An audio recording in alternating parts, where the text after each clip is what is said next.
Bol je jedan od najčešćih senzacija u našem telu. To je zaštitni mehanizam, signal koji nas upozorava da nešto u našem telu nije u redu zbog oštećenja tkiva. Ja volim da kažem da je to alarm. I zaista zbog bolova se pacijenti najčešće javljaju nama lekarima i od toga počinje sve. Bol je znači osjećaj koga mi percipiramo zahvaljujući receptorima u koži, ali i u sluznicama i u unutrašnjim organima ili u krvnim sudovima kada je u pitanju mozak.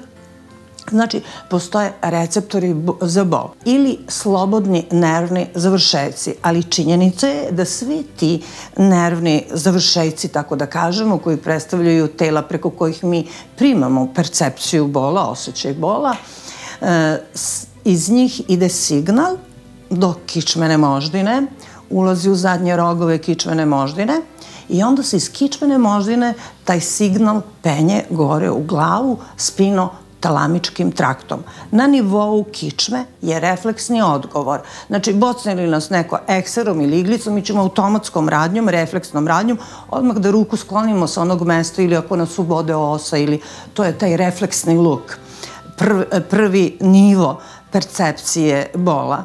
Drugi nivo percepcije bola je u mozgu, u glavi, i to na 2, 3 ili da kažemo na više nivoa. Tim spinotalamičkim traktom, kao što samo ime kaže kada prevedemo na naš jezik, spina je kičmena moždina, a talamus je deo mozga i retikularna, znači jedan najmlađi deo našega mozga, koji se ceo alarmira, znači prenesu se signali u celu tu retikularnu formaciju i kod nas nastane jedno opšte uzbuđenje, ali mozak neće samo to da napravi opšte uzbuđenje ili uznemirenje, nego šalje signale u senzorne i motorne zone, zavisi odakle bol potiče, da mi u glavi, znači, svesni budemo doživljaja bola i gde je bol lokalizovan. Bol može biti akutni ili hronični. Bol drugačije podnose deca i odrasli ljudi. I razlike su u percepciji bola među polovima. Muškarci i žene drugačije podnose bol. Znate, za muškarce svi smatraju da su junaci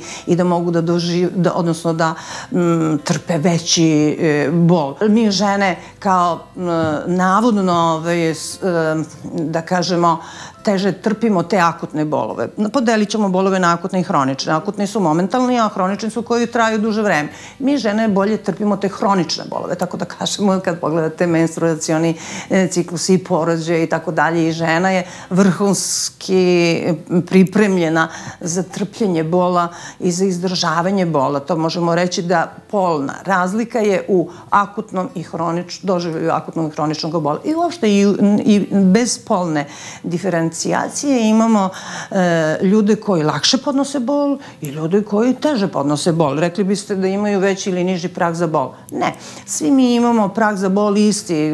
Zna se kada okida ćelijska membrana i kada ti medijatori koji se izluče od povređenog dela prenose se, znači to su najčešće histamini, mlečna kiselina, ali histamin je osnovna ključna materija, razaranje tkiva. To dovodi do bola. Znači, bilo koje razaranje tkiva, to može da bude i opekutina, može da bude ogrebutina, može da bude da su hemijske materije koje se stvaraju u telu ili dolaze s polja. Znači, različite materije mogu da budu okidači za pokretanje osjećaja bola, ali glavna je stvar razaranje tkiva i nadržaj nervnih završetaka. Kada govorimo o bolu, mi kažemo da je to subjektivni doživljaj. Znači, mi subjektivno različito doživljavamo. Mi opisujemo bol različito u obliku bockanja, trnjenja, žarenja, paljenja, mukla, bol. Po tome mi lekari, kada uzimamo anamnezu, zaključujemo da li je to bol iz mišića, iz periosta, znači iz koštano-zglobnih struktura ili iz visceralnih, znači delova iz unutrašnjih organa. Kada opisuju, taj opis je jako važan. Ali taj prag za bol se razlikuje u tom smislu što poredimo ljude. Mislim, medicina je iskustvena nauka, ali to je mentalni doživljaj. Zato kažemo da su muškarci mentalno pripremljeni, vaspitani da trpe bol, zato što su to ratnici, vojnici, sportisti, po tradiciji 1000-godišnjoj, a žene navodno su osetljivije, ali su pripremljene kada je u pitanju porođaj. To kažu da muškarci prosto ne bi izdržali. Nijedan bol nije dobar, bilo da je akutni ili hronični. Mnoge žene bolne menstruacije smatraju normalnom pojavom. Kada govorimo o bolnim menstruacijama, moramo da istaknemo da to nije fiziološki fenomen. To mora iza toga da postoji neki patološki fenomen. Znači da neki uzrok koji nije dobar za zdravlje te devojke je uzrok nastanka tih bolnih menstruacija. Većina devojaka će saopštiti, pa to je normalno za mene, svaki put kada dobijem menstruaciju ja imam bolove. Nije to normalno kada postoje načini da se to reši. Akupunktura rešava te bolove, a i u celoj ovoj emisiji govorimo o bolu kao signalu ili simptomu i on jeste signal. Bol ne može da se javi ako nisu nadraženi receptori za bol. Rekli smo ili možda nismo rekli da receptori za bol ne mogu da se adaptiraju. Šta to znači? Mi ćemo uvek osjećati bol ako imamo oštećenje tkiva ili ako imamo patologiju neku iza toga. Ne može ih kupirati samo momentalno analgetik, a samo ako rešimo izazivača, uzroka nastanka bolova, bol će prestati. A to možemo akupunkturom kod devojaka i nije potrebno da imaju bolne menstruacije. Kada imamo potpuno prirodan način za lečenje i izlečenje uzroka bolnih menstruacija. Akupunktura je najbezbedniji lek za mnoga bolna stanja, upravo zato što se ne koristi hemija, nema neželjenih efekata i podstiče se samoizlečujuća snaga organizma. Ubadanjem magičnih iglica u posebne tačke na telu, organizam pokreće sopstvene unutrašnje lekove. Kada govorimo o bolu, to je maksimalan domet akupunkture kada govorimo o bolu. I najnaučnije je dokazano, kako da kažem, potpuno egzaktno je dokazano na brojnim i eksperimentima i mnogobrojnim ljudima i laboratorijski potvrđeno da se u krvotoku prilikom akupunkture luče medijatori suprotni od bola, poništavaju bol. Znači, ako se luči ovamo histamin kada se razara tkivo, s druge strane luče se unutrašnji morfijumi ili endomorfijumi koji su ravni pilulama kada jači 10 puta i po 100 puta, zavisi koji ima raznih tipova tih endorfina, endomorfijuma, serotonina i tako dalje, koji automatski zatvaraju vrata bola, u krvotoku se luče. Zato je akupunktura priznata grana savremene medicine, jer imamo dokaze da se konkretno u krvi luče ti medijatori unutrašnji koje proizvodi telo i koji su snažniji i jači od bilo kog sintetskog leka i ne stvaraju zavisnost i naviku. A imamo drugi pogled koji je tradicionalni pogled. To je da na nekom nivou je došlo do zastoja u protoku energije. I onda kada mi ubodemo iglice na odgovarajuća mesta i naravno udaljene tačke, ne samo lokalne, tu gde je došlo do prepreke, teče energija i onda se lepo nahrane svi ti organi i onda više ne pate i nema bola. Ali istovremeno i lečimo uzrok. Znači akupunktura i leči i izlečuje. Svaki čovek je navikao u svom životu na povremene bolove i podnosimo ih često ne obraćajući se stručnoj pomoći. Ali postoje oni bolovi koje ne smemo rešavati sami i moramo se hitno obratiti lekaru kako ne bi došlo do težih posledica po naše zdravlje. Kako se nosite sa bolom kada ga imate u smislu fizičkog bola? Dobro. Pa šta radite? Pa retko kad imam, ali ništa posebno. Pa osim zubobolje, iskreno ništa. To mi je jedina onako muka. Super. Nisam skoro imao bol, ali kapiram da je svaka bol neka emotivna poruka, pa onda razmišljam zašto taj deo istražujem, da vidim zašto se pojavilo. Šta radite kad imate neki bol u telu? Pa uglavnom trpim. Nemam ga često, ali uglavnom istrpim. A kako znate da li je to bol da morate da se obratite lekaru ili je to bol koji treba da istrpite? Pa jedni ozbiljni bol koji sam imao je glavobolja. Što mogu da se setim. To računam, proći će pa i prođe. Za određene bolove smatramo da su izuzetno važni, da ih registrujemo ili vrlo opasni ako ne reagujemo. To je bol iza grudne kosti. Nekad to može da bude psihički, da bude banalna stvar, ali hoću da kažem da ne treba ga ignorisati. Bol kod akutnog infarkta miokarda, na primjer, to je poziv i imamo onih zlatno vreme, zlatnih pola sata do sat vremena da reagujemo i da pomognemo čoveku hitnim medicinskim pozivom i odlaskom u dom zdravlja. Nije greška ako pozovemo lekara, a nije to anginozni bol i nije bilo u pitanju srce, nego može da bude vrlo sličan bol, zamislite, kod spondiloze vratnog dela. Smatra se možda najčešćim bolom koju doživljavamo i koga ignorišemo, bol u stomaku.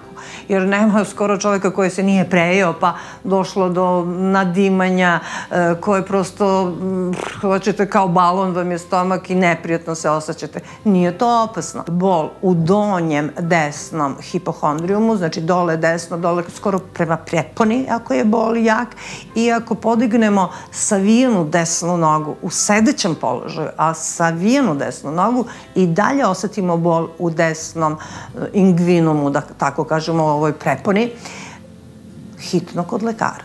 Postoje drugi isto bolovi, na primjer bol ispod desno rebernog luka, na sredini, tačno na sredini rebernog luka. Tu je žučna kesica koja može da zaboli. Taj bol, ako osetimo, može da bude opasno, ali ne mora da znači, ne mora svaki bol u predelu žučne kesice da je za operaciju. Ali možemo i tada da odemo kod lekara pa da isključimo da nije došlo do zaglavljivanja kamenčića koje može da bude vrlo opasno. Postoje određeni organi u našem telu koji ne javljaju da se nešto loše dešava sa njima, zato treba redovno ići na kontrole. Zamislite mozak, on uopšte ne javlja da se nešto događa samo onda ako su ove ovojnice oko mozga, znači arahnoideja, dura mater i pia mater, ako se u njima događa upala, kao što je kod meningitisa, to su strašne glavobolje, ili je nedovoljan dotok krvi, pa imamo ali stisnuto, nedovoljan dotok krvi neće da izazove toliko bol kao stisnuto krvni sudove. Prema tome, mozak ne boli, jetra ne boli, zamislite, ali boli čaura, odnosno vezivno tkivo i maramica njena, jetrina maramica i ona boli jako, kapsula kada se nategne boli jako, ali samo jetrino tkivo unutra, jetrini unutrašnji sinusi mogu da budu razarani, može da dođe do ciroze, skoro da je nestala, a mi ništa ne osjećamo, zato treba se kontrolisati. Srećom jetra se regenerišu i alveole i one ne javljaju. Može doći do pucanja, do smanjenja plućnog kapaciteta, a da mi to nismo primetili. Fantomski bol je bol koji se osjeća iz nekog dela tela kojeg više nema. Mi u našoj glavi, znači imamo jedan homunculus se zove, to mi anesteziolozi učimo, a uče i drugi lekari, ako pažljivo uče i opštu medicinu, a posebno mi anesteziolozi. Znači, mi imamo u glavi prezentaciju čitavog našega tela u obliku jednog čovečuljka, tako da kažem, u različitim delovima kore našega mozga i kada bismo napravili sličicu toga kako mi doživljavamo različite delove našega tela, videli bi da su prsti malo duži, da su noge malo deblje, oni delovi tela koji jače bole, oni su malo veći. U svakom slučaju imamo prezentaciju svih naših organa, to hoću da kažem, u našem mozgu. Tako da kada dođe do, nažalost, amputacije nekoga dela našega tela, mi ćemo u glavi imati s vremena na vreme, ne svi, da se razumemo, ne svi, ali neki ljudi koji su osetljiviji imaće taj fantomski bol.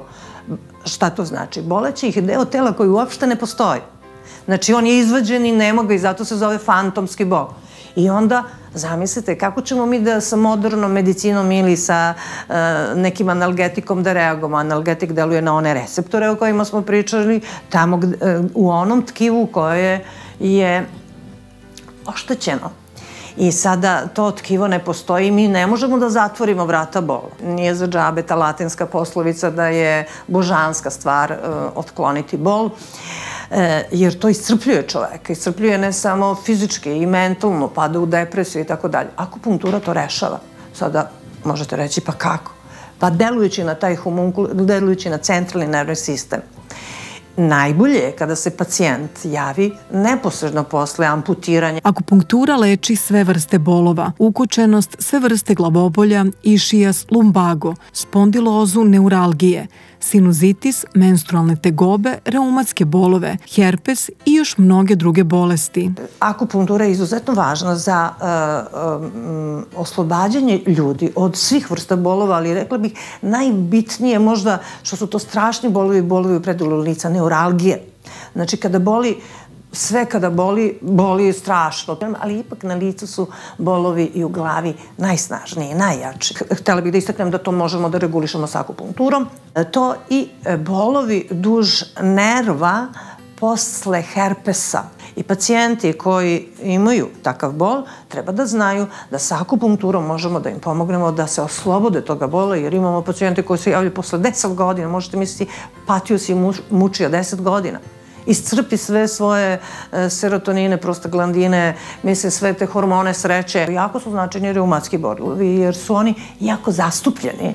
Akupunktura je tu izvanredno, tu nema šta da se priča protiv svih bolova, a pogotovo što mi u definiciji, medicinskoj i naučnoj definiciji, reumu smatramo da je nastala kao posledica alergijskog, hiperergijskog odgovora tela i stvaranje reumafaktora, to svi znaju. Ti reumafaktori to su kao antitela u našem telu. Kao posledica ranijih nedovoljno lečenih angina, onih upale grla, streptokoknih, stafilokoknih infekcija i tako dalje. I onda naše telo stvara antitela, umesto da ih stvara protiv sopstvenog tela. I spada znači u te autoimune bolesti. Reuma spada u autoimune, a govorili smo nekom prilikom da je akupunktura izvanredno uspešno u lečenju svih autoimunih poremećaja, pa i kod reume.